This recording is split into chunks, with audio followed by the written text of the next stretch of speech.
ಸ್ನೇಹಿತರೆ, ಎಲ್ರಿಗೂ ನಮಸ್ಕಾರ. ಇತ್ತೀಚೆಗೆ ನಾನೊಂದು ಕಂಟೆಂಟ್ ಹಾಕಿದ್ದೆ.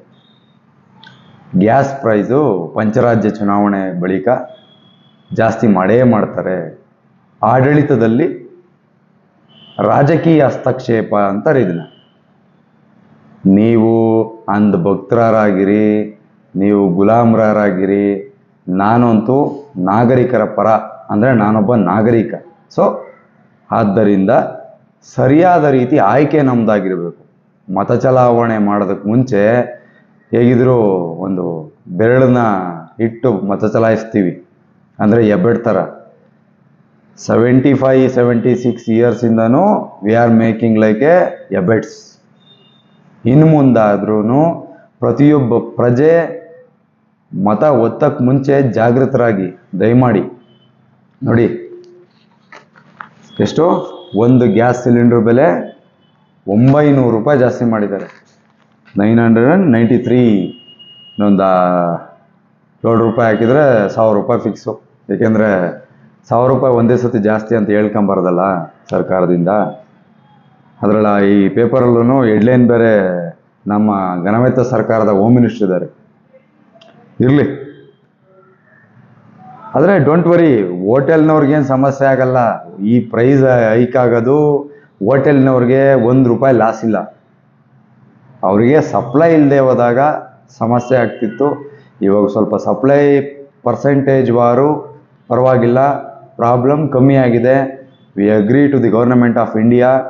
ಬಟ್ ಆ ಒಂದು ಪ್ರೈಸ್ ಜಾಸ್ತಿ ಆಗಿರೋದು ನೇರವಾಗಿ ಹೋಟೆಲ್ನ ಮಾಲೀಕ ನಿಮ್ಮ ಮೇಲೇನೆ, ಅಂದರೆ ನಮ್ಮ ಮೇಲೇನೆ, ಅಂದರೆ ನನ್ನ ಮೇಲೇನೆ ಆಗ್ತಾನೆ. ಇದು ನನ್ನ ಪ್ರಶ್ನೆ. ಪ್ರೈಸ್ ಜಾಸ್ತಿ ಆಗಿರೋದು ಪ್ರಾಬ್ಲಮ್ ಅಲ್ಲ. There all no present situation ಆಗಿದೆ. ನಾವೆಲ್ಲ ಹಳ್ಳೀಲಿ ಹೊಸ ಮನೆಗಳು ಕಟ್ಕೊಂಡಿದ್ದೀವಿ, ಎಲ್ಲ ಸೌದೆಗಳನ್ನೆಲ್ಲ ಬಳಸಿದ್ರೆ ಗೋಡೆ ಎಲ್ಲ ಕರ್ರಗಾಗುತ್ತೆ. ಸೊ ಒಲೆಗಳೆಲ್ಲ ಕಿತ್ತು ಬರೀ ಗ್ಯಾಸ್ ಬಳಸ್ತಾ ಇದ್ದೀವಿ. ಅತಿ ಶೀಘ್ರದಲ್ಲಿ ಪ್ರೆಸೆಂಟ್ಲಿ ಏನು ಮಾಡವ್ರೆ, ಒಂದು ಟ್ರೈಲರ್ ತೋರಿಸವ್ರೆ ನಮ್ಮ ಕೇಂದ್ರ ಸರ್ಕಾರದ ಚುನಾಯಿತ ಪ್ರತಿನಿಧಿಗಳು, ಮಂತ್ರಿಮಂಡಲದ ಮಂತ್ರಿಗಳು ಟ್ರೈಲರ್ ತೋರಿಸಿದ್ದಾರೆ. ಎಲ್ಲಿಗೆ? ಹೋಟ್ಲಿಗೆ. ಕೆಲವೇ ದಿನ ಮನೆ ಗ್ಯಾಸೂ ಜಾಸ್ತಿ ಆಗುತ್ತೆ.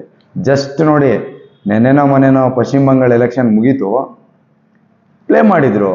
ಸಿಂಪಲ್ ರೀ ರಾಜಕೀಯ.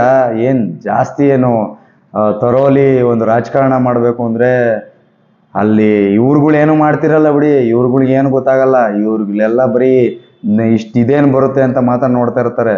ಆಡಳಿತ ಮಾಡ್ತಿರೋರೆಲ್ಲ ಸೋ ಕಾಲ್ಡ್ ಬ್ಯೂರೋಕ್ರಾಟ್ಸ್ ಅಷ್ಟೇ. ಅವ್ರ ಐಡಿಯಾ ಇವರು ಸರ್ಕಾರ ನಡೆಸ್ತಿರ್ತಾರೆ. ಸ್ವಾಮಿ, ನಾನು ರೀಸೆಂಟ್ಲಿ ಇದನ್ನೇ ಮಾತಾಡಿದ್ದೆ. ಅಲ್ಲಿ ಕೆಲವೊಂದು ನಮ್ಮ ಇದನ್ನು ವೀಕ್ಷಣೆ ಮಾಡುತ್ತಿರುವ ನನ್ನಲ್ಲಿರುವ ಫಾಲೋಯರ್ಸ್ ಆಗಲಿ, ಅಥವಾ ಆ ವೀಕ್ಷಣೆ ಮಾಡಿರುವಂತಹ ವೀಕ್ಷಕರಾಗಲಿ, ಆಫ್ಟರ್ ಆಲ್ ಒಂದು ಲೈಕ್ ಕೊಡ್ಲಿಕ್ಕೂ ಅವ್ರಿಗೆ ಮನಸ್ಸಿಲ್ಲ. ಯಾಕೆಂದರೆ ಯಾವುದೋ ಒಂದು ಪಾರ್ಟಿನ ವಿರೋಧ ಮಾಡ್ತಾವ್ ನೀವು ಅಂತ. ಸ್ವಾಮಿ, ನನಗೆ ಯಾವ ಪಾರ್ಟಿ ಅವಶ್ಯಕತೆ ಇಲ್ಲ. ಇವ್ರ ಯೋಗ್ಯತೆಗಳೇನು ಅಂತ ವ್ಯಕ್ತಪಡಿಸ್ಬೇಕು. ಕಾಂಗ್ರೆಸ್ ಗೌರ್ಮೆಂಟ್ ಆಗಲಿ ರೀ, ಸ್ಟೇಟಲ್ಲಿರೋ ಕಾಂಗ್ರೆಸ್ ಗೌರ್ಮೆಂಟೂ ಅದೇ ಕತೆ. ಯಾಕೆಂದರೆ ಯಾರೇ ಸಾಚರಿಲ್ಲ, ಸರಿಯಾದ ರೀತಿ ಆಡಳಿತನೇ ನಡೆಸ್ತಾ ಇಲ್ಲ. ಇವ್ರ ಯೋಗ್ಯತೆಗೆ ಉದ್ಯೋಗ ಕೊಡೋಕ್ಕಾಯ್ತಿಲ್ಲ ಯುವಕರಿಗೆ. ಅದನ್ನು ಮುಂದೆ ಮಾತಾಡುವ. ಉದ್ಯೋಗದ್ದು ದೊಡ್ಡ ಹಗರಣಗಳೇ ಐತೆ, ಎಲ್ಲ ಬಟಾಬೈಲ್ ಮಾಡ್ತೀನಿ. ಏನು ಕಡಿಮೆ ಮಾಡಿಲ್ಲ ಇವ್ರುಗಳು, ತೋರ್ಸೋಣ. ಫ್ಯಾಕ್ಟ್ಸ್ ಆ್ಯಂಡ್ ಎವಿಡೆನ್ಸ್ ಕಲೆಕ್ಟ್ ಮಾಡ್ತಾ ಇದ್ದೀವಿ. ಮಾಡೋಣ, ನಮ್ಮ ಟೀಮ್ ಇದೆ, ಮಾಡ್ತಾ ಇದ್ದಾರೆ ಕೆಲಸನ. ಸೊ ದಯಮಾಡಿ ನೋಡಿ, ಯಾರಿಂದೇನು ಜೈಕಾರ ಹಾಕೊಂಡು ಸುಮ್ಮನೆ ನೋಡಿ, ಎಲ್ಲನೂ ಒಂಚೂರು ಆಲೋಚನೆ ಮಾಡಿ. ಅನವಶ್ಯಕವಾಗಿ ಜೈ ಶ್ರೀರಾಮನ್ನಿ. ಜೈ ಶ್ರೀರಾಮ್ ಅನ್ನೋದು ಯಾರಪ್ಪ ಮನೆ ಆಸ್ತಿ ಅಲ್ಲ, ನಮ್ಮ ದೇವ್ರದ್ದು. ಒಂದು ಕ್ಲಿಯರ್ ಆಗಿರಬೇಕು ಮಾಹಿತಿ. ಯಾವುದೋ ಒಂದು ಪಾರ್ಟಿಗಾಗಿ ಸೀಮಿತ ಆಗಿರಬಾರ್ದು. ಒಂದು ಕೇಸರಿ ಶಾಲ್ ಆಗಲಿ, ಈ ಒಂದು ಸ್ಲೋಗನ್ ಆಗಲಿ, ಯಾರಪ್ಪ ಮನೆ ಆಸ್ತಿ ಅಲ್ಲ, ನಮ್ಮದು, ನಮ್ಮ ಧರ್ಮದ್ದು, ನಮ್ಮ ಸನಾತನ ಧರ್ಮದ್ದು.